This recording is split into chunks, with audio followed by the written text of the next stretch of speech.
এই যে ঘাইমা চাইমা দেখো, ঘাইমা চাইমা রান্না করতেছি। রান্না করা, কাজ করা, এই যে ঘেমে ঘেমে কাজ করা, রান্না করা, এগুলো কারোর চোখে পড়বো না। আর যেই একটু ফোন চালাবো সবার চোখে পড়বে, তখন সব কাজ বেকার আমাদের। ফোন চালানোটাই সবার চোখে পড়বে। আর এই যে ঘেমে ঘেমে যে রান্না করছি কারোর চোখে পড়বে না, ঘেমে কাজ করছি কারোর চোখে পড়বে না।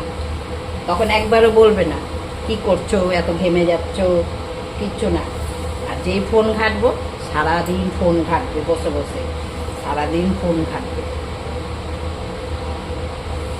এইটাই তো হচ্ছে। কাজের বেলা কেউ দেখবে না কি করছি, কিন্তু ফোন ঘাটার বেলা সবাই দেখবে। ছেলে বলো, কর্তামশাই বলো, সবাই দেখবে।